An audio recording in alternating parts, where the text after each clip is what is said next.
इस वीडियो में मैं आपको यह बताने वाला हूं कि जनवरी 25 अटेम्प्ट में जिन बच्चों ने सीए इंटर के एग्जाम्स दिए थे उन्होंने कौन कौन सी गलतियां की थी या उन्होंने कौन कौन सी अच्छी प्लानिंग की थी जिससे आइदर उनके पेपर बिगड़े या फिर उनके पेपर बहुत अच्छे गए। मैंने कई सारे बच्चों से बात की जो मेरे रजिस्टर्ड स्टूडेंट्स थे, मैंने बहुत बच्चों से फोन पे बात की और मुझे उनसे इतने अच्छे इंसाइट्स मिले जो मुझे लगा कि मुझे ये बच्चों को बताना चाहिए आने वाले बच्चों के एग्जाम्स के लिए।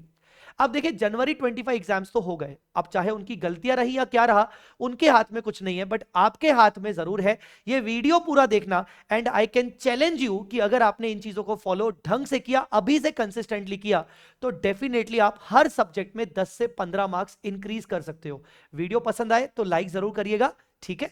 तो जनवरी 25 में क्या क्या चीजें ऐसी हुई, क्या हमें सीखने को मिला, बच्चों से बात की तो एक बच्चे का यह कहना था कि सर लास्ट के 1.5 डेज की प्लानिंग हमें 3 महीने पहले कर लेनी चाहिए।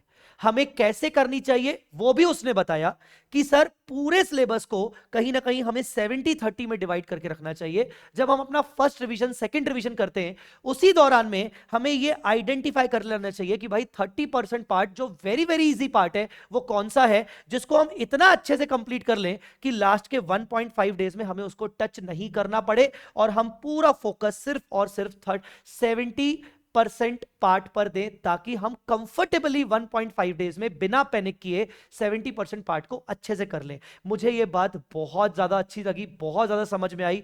मतलब ये ना एक गोल्ड है जो आपको सबको फॉलो करना चाहिए। मुझे बताइएगा कि आपको यह प्लानिंग कैसी लगी और अगर आपको यह पहले प्लानिंग पता थी तो भी कमेंट में बताइएगा। सेकेंड चीज, एक बच्चे ने यह कहा कि सर गलती हो गई कि मैंने मॉक टेस्ट नहीं दिए। शुरू शुरू में तो लग रहा था कि मैं मॉक टेस्ट दूंगा, मॉक टेस्ट दूंगा, मॉक टेस्ट दूंगा, बट बाद में मुझे डर लगने लगा कि अगर मैंने मॉक टेस्ट दिए तो मेरा कॉन्फिडेंस लूज हो जाएगा और मेरे एग्जाम्स अभी आने वाले हैं। और इस डर से मैंने मॉक टेस्ट नहीं दिए। मुझे डर लग रहा था कि मेरा कॉन्फिडेंस लूज होगा, बेहतर है कि मैं अपना कॉन्फिडेंस बनाए रखूं। कहीं ना कहीं मतलब वो अंधेरे में अपने आप को एग्जाम में तीर चला के आया और उसने पहले कभी एग्जाम नहीं दिए। वॉट यू कैन डू, इससे मुझे यह समझ में आया कि मॉक टेस्ट कभी भी आखिरी के 15-20 दिन में नहीं देने चाहिए, बहुत पहले देने चाहिए। मतलब जब आपका फर्स्ट रिवीजन खत्म होना चाहिए तभी आपको मॉक टेस्ट प्लान करना चाहिए, नहीं तो मॉक टेस्ट का टाइम निकल चुका होता है। अदरवाइज लास्ट में आपको फिर कॉन्फिडेंस भी लूज हो सकता है, ठीक है। तीसरी चीज जो मुझे एक स्टूडेंट ने कही, मतलब यहां पर एक स्टूडेंट ऐसा था जिसने दोनों चीजें फेस की। उसने एक चीज ये कही कि सर एक पर्टिकुलर सब्जेक्ट में, सब्जेक्ट का नाम नहीं लूंगा, एक पर्टिकुलर सब्जेक्ट में उसके बैकलॉग हो गए थे और सर बैकलॉग की वजह से और होमवर्क ना करने की वजह से वो सब्जेक्ट, वो एंड तक उस सब्जेक्ट को वो होल्ड नहीं कर पाया, ठीक है ना। उस सब्जेक्ट में वो कॉन्फिडेंट नहीं हो पाया और अल्टीमेटली वो सब्जेक्ट में वहां पर एग्जाम में फेंट हो गया। यही उसी बच्चे ने मुझे कहा कि सर एक दूसरा ऐसा सब्जेक्ट था, वो भी सब्जेक्ट का मैं आपको नाम नहीं लूंगा, एक दूसरा ऐसा सब्जेक्ट था जहां पर उसने शिद्दत से रेगुलर क्लासेस ली, कहीं पर उसने कोई बैकलॉग नहीं किया, उसने प्रॉपर होमवर्क किया। तो लास्ट में एग्जाम टाइम में कई सारे ऐसे क्वेश्चंस थे जब वो पढ़ के नहीं गया था, 1.5 डेज में वो पढ़ के नहीं गया था, पर उसको वो सारी बातें याद आ रही थी क्लास की पढ़ाई हुई जो वो पढ़ के आया था और उसको लग रहा था कि यार ये मैंने आज से 4-5 महीने पहले पढ़ा है पर मुझे आज भी याद है, और वो अच्छे से कॉन्फिडेंटली लिख के आया। तो आप इसका मतलब समझ गए होंगे। मुझे आपको ज्यादा बताने की जरूरत नहीं है कि इसका कितना इंपॉर्टेंस है। नेक्स्ट थिंग इज, एक बच्चे ने मुझे यह कहा कि सर लास्ट में बहुत जो बड़ा सिलेबस होता है, स्पेशली एडवांस अकाउंट्स बोलो या फिर क्या बोलते हैं टैक्सेशन बोलो, कॉस्टिंग बोलो, ऑडिट जैसे सब्जेक्ट की बात करें तो सर कोशिश करके समरी नोट्स, एक बच्चे ने समरी नोट्स बनाई थी अपनी हैंड रिटन में, और समरी नोट्स बनाने का भी टाइम कब होता है, जब आप फर्स्ट रिवीजन करते हो।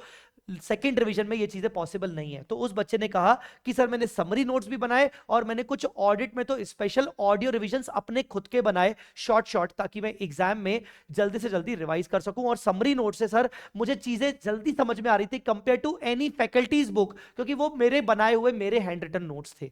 आप भी कोशिश करके देखिएगा। Last but not the least, कई सारे बच्चों ने ये कहा कि सर मैराथन लेक्चर्स पे पूरी तरीके से जो डिपेंडेंसी हो जाती है ये पूरी तरीके से गलत है। होता क्या है कि सर हम ये मान लेते हैं कि ठीक है मेरा बैकलॉग चल रहा है, मेरा कोर्स टाइम पे नहीं हुआ, ठीक है मैंने रिवीजन अच्छे से नहीं किया, सर तो बैठे हैं रिवीजन लाएंगे, यूट्यूब पे आएंगे और हमें करवाएंगे। सर ये बहुत बड़ी गलती हो गई, हमारी बहुत ज्यादा डिपेंडेंसी हो गई मैराथन लेक्चर्स पे। ऑफ कोर्स बच्चों ने ये कहा, माना कि मैराथन लेक्चर्स काम के होते हैं पर सिलेक्टेड टॉपिक्स के हिसाब से होते हैं। हमें पहले से ही प्लान करके चलना चाहिए कि किस टॉपिक का मुझे लेक्चर देखना है, अदरवाइज मैराथन लेक्चर्स में मैं अपना टाइम वेस्ट ना करके अपनी सेल्फ स्टडी करूं एटलीस्ट लास्ट के 10-15 दिन और स्पेशली लास्ट के 1.5 डेज में।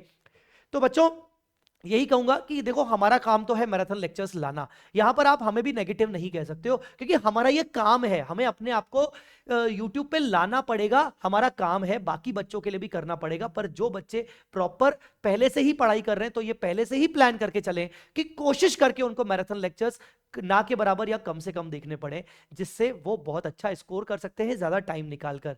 सो ये कुछ ऐसी चीजें थी जो मुझे पर्सनली लगा कि हम लर्न कर सकते हैं जनवरी 25 एग्जाम से, और आगे आने वाले एग्जाम में हम इसको ध्यान दे सकते हैं। आप मुझे जरूर बताना कि आपको ये लर्निंग कैसी लगी और आप इनमें से कौन कौन सी अप्लाई करोगे। ठीक है, thanks a lot guys. Video पसंद आया तो मुझे जरूर अप्रिशिएट करिएगा लाइक करके, एंड चैनल को जरूर सब्सक्राइब करिएगा। All the very best for your exams.